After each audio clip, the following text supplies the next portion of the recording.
Bismillahirrahmanirrahim. Awal mula kelompok Khawarij ini kelihatan adalah pada saat selesai peperangan Siffin. Tadi perang Siffin itu ya, perang tahun 37 Hijriah pada saat terjadi fitnah antara Ali dengan Muawiyah. Di sini suatu sisi ada kelompok tadi pengikut Abdullah bin Sabah yang menjadi pemicu peperangan supaya mereka tidak tertangkap karena membunuh Utsman. Sisi yang lain ternyata di kelompok itu ada anak-anak muda yang mereka memang semangat sekali mau berperang gitu kan. Waktu Ali bin Abi Thalib memberhentikan untuk memerangi Muawiyah karena sudah banyak korban, untuk apa berperang? Diberhentikan sama Ali. Muawiyah pun sudah turun, tidak mau lagi. Kelompok ini kelihatan keluar lalu berkata kepada Ali, "Wahai Ali, kamu harus berhukum mengangkat Quran. Dengan hukum ini Al-Quran. Al-Quran bilang perangin orang-orang." Dan mereka menganggap waktu itu Muawiyah kafir. Kan gitu.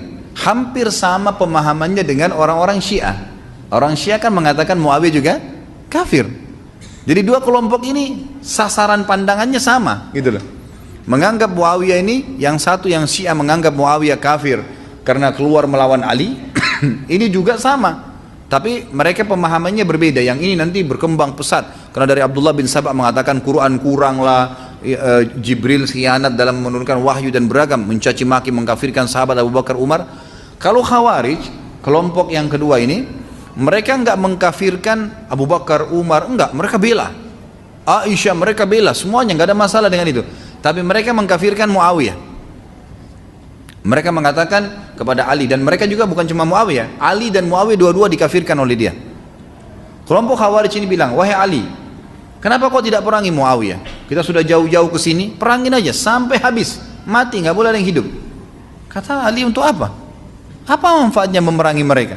Jelas-jelas Muawiyah sudah membaiat, nggak ada alasan untuk membunuh mereka. Kenapa harus membunuh?" Lalu mereka mengangkat Quran mengatakan, "Kalau begitu kau tidak berhukum dengan Al-Quran." Kata Ali, "Ayat yang mana kalian pegangi? Yang mana ayat boleh membunuh seorang muslim?" Mereka bilang, "Pokoknya kalau kau tidak perangin Muawiyah, berarti kau akan keluar, tidak berhukum dengan hukum Allah, dan kami anggap kamu kafir." Jadi mereka mengkafirkan Ali. Ali tetap tidak mau. Siapa mereka mau didengar suaranya? Ternyata kelompok ini keluar dari pasukan Ali. Keluar dari pasukan Ali. Dan ternyata sebagian ulama mengatakan sebab dinamakan mereka Khawarij, ya, diambil dari kata-kata kharij yang berarti keluar, karena mereka misah dari pasukan Ali pada saat itu. Kan pasukan Ali semua sepakat, ahli sunnah sepakat mengatakan pasukannya Ali yang benar, gitu kan?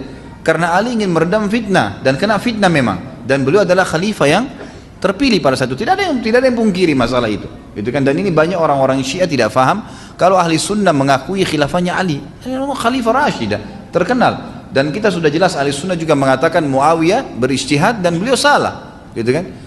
Aisyah, Talha dan Zubair kena fitnah, kan gitu. Selesai masalahnya, dan akhirnya mereka semua kembali bersatu. Nggak ada yang jadi masalah setelah itu. Ali radhiyallahu anhu memimpin setelah ke perang Siffin, tidak ada masalah sampai beliau meninggal. Dan subhanallah yang jadi masalah adalah kelompok Khawarij ini. Kelompok Khawarij ini akhirnya keluar dari pasukan Ali.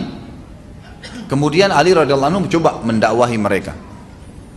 Diutuslah kepada mereka sahabat Nabi yang mulia Abdullah bin Abbas. Bayangkan ya, Abdullah bin Abbas ini hibrul ummah, kata Nabi SAW. Artinya apa? Lautannya umat ini. Abdullah bin Abbas ini orang yang paling pintar. Islam tidak lagi lebih pintar daripada Abdullah bin Abbas. Kata Nabi SAW, hibrul ummah, gitu kan. Ali utus ke mereka. Coba Abdullah bin Abbas ke sana, dakwahin mereka. Yang taubat, yang kembali cuma 2-3 orang. Selebihnya ada mungkin lebih dari 1000 orang tetap tidak mau. Enggak, Ali kafir. Dari mana kafir? Mana dalilnya? Mana ayatnya orang bisa dikatakan muslim kafir? Sementara sahabat Nabi yang terkenal Usama bin Zaid sempat mengangkat pedangnya kepada satu orang di zaman Nabi SAW, gitu kan. Kemudian orang itu syahadat. Waktu dia sudah syahadat, ini Usama ragu, tapi dibunuh juga sama Usama. Terdengar oleh Nabi SAW. Kata Nabi SAW, "Kenapa Usama kau lakukan itu?" Dia bilang, "Ya Rasulullah, dia syahadat karena takut lihat pedang saya." Wajar, ijtihad manusia ya. Karena sudah perang, kita bayangkan sudah duel, sudah susah jatuhin pedangnya dia. Begitu jatuh pedangnya kita mau bunuh, lalu dia syahadat. Kita pun kalau di posisi Usama berat sebenarnya ya. Tapi perhatikan apa kata Nabi SAW. Apakah kau belah dadahnya dan kau tahu dia bohong atau tidak? Terus Nabi SAW ulangin, terus diulangin. Artinya orang yang syahadat gak boleh sembarangan dibunuh. Kelompok Khawarij tidak menghalalkan darah orang yang tidak sepaham dengan mereka. Pokoknya yang tidak sepaham dianggap kafir, boleh dibunuh, halal. Nah ini bahaya sekali, gitu kan? Makanya berbahaya. Pada saat itu mereka keluar didakwain. Abdullah bin Abbas dakwain tidak bisa taubat. Bagaimana kalau yang kayak kita sekarang? Saya dan antum mau mendakwain kelompok ini, dan sampai sekarang masih ada mereka. Fitnahnya ada, kan gitu. Kata Nabi SAW, ciri-ciri Khawarij dalam hadis lain riwayat Al-Hakim adalah anak-anak yang sangat muda dan mereka tidak mengikuti Al-Quran ini sebagaimana tanzilnya, sebagaimana diturunkan. Maksudnya turun Al-Quran kepada Nabi, Nabi jelaskan kepada para sahabat. Artinya harus kita fahami Al-Quran seperti pemahamannya sahabat. Kalau kita fahami semau kita, semua jaringan-jaringannya, jaringan Islam liberal lah, apalah, semua mengaku pegang Al-Quran, tapi takwil semaunya, kan gitu. Bukan sepahaman sahabat. Sampai ada yang mengatakan khamr enggak haram karena ada ayat Al-Quran yang mengatakan, hai orang-orang yang beriman, ya alladzina amanu la taqrabus salata wa antum sukara. Jangan kalian sholat sementara kalian mabuk. Berarti boleh dong kalau mabuk di luar sholat, kan dilarang cuma sholat. Padahal ayat ini mansukh, sudah terhapus secara hukum.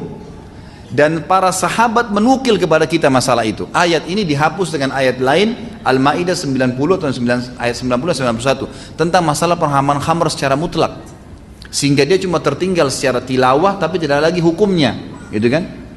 Tentang proses pengharaman khamr. Tapi mereka tidak mau nangkap itu, tidak mau memahami dari para sahabat, maka akhirnya mereka menghakimi ayat seperti apa yang dibaca, kan gitu. Jadi seperti itulah akhirnya mereka kacau balau dalam pemahaman agamanya, karena ayat Al-Quran kan turun bertahap sesuai dengan kejadian-kejadian, gitu kan, seperti itu. Maka mereka adalah ciri-cirinya anak-anak muda yang tidak mengikuti Al-Quran sebagaimana tanzilnya turun kepada para sahabat dan kejadian mereka. Mereka malah menolak. Kemudian Ali radhiyallahu anhu waktu melihat hal tersebut, datanglah beberapa orang kepada beliau dan berkata, wahai Amir Mukminin, perangi aja mereka sudah. Orang-orang ini tidak mau taubat, tetap menganggap anda kafir, mengatakan Muawiyah kafir.